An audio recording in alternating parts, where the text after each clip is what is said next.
with all the devastation that we've been seeing, are you pricing in even more than the 3.1 billion that we've already seen in agriculture? How much more risks are there, and how big of an issue is this when we talk about agriculture, which is 10% of our GDP?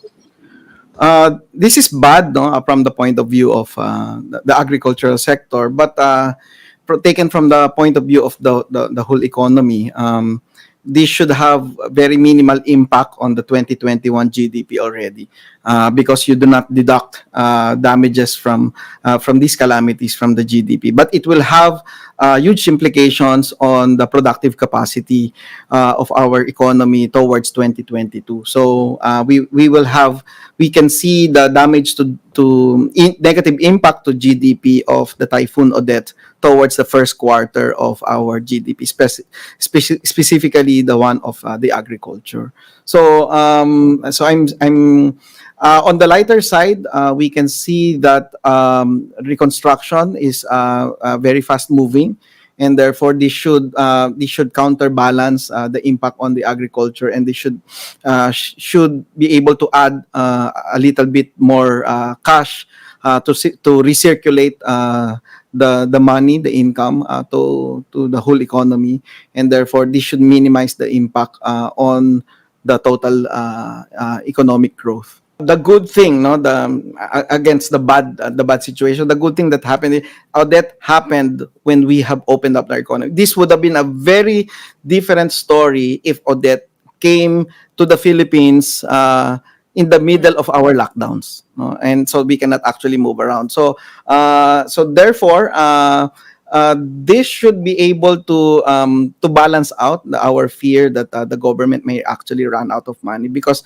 we have already seen, no, the magnitude of private sector donation, private sector cash out for this particular. You've seen, no, generators, oil, food. Stores are actually running out of things to sell because of this particular event. No, so therefore, this should balance out in terms of tax collections of our government, because again, I'm looking at two things, no, the mobility of people. Are we moving?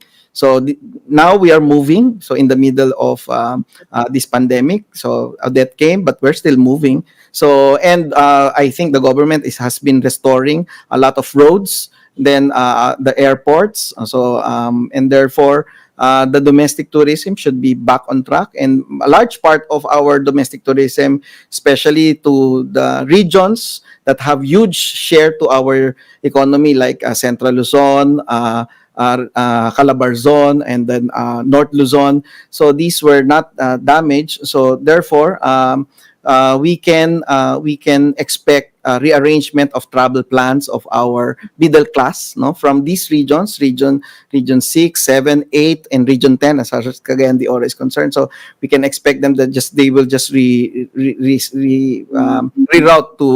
to these regions, and these regions, region 1, 2, 3, NCR, and 4A, and part of Mindoro, they're still there. They're more than 70% of our economy, and so we hope that these regions should be able to bring the counterbalance for the negative impact of Odette.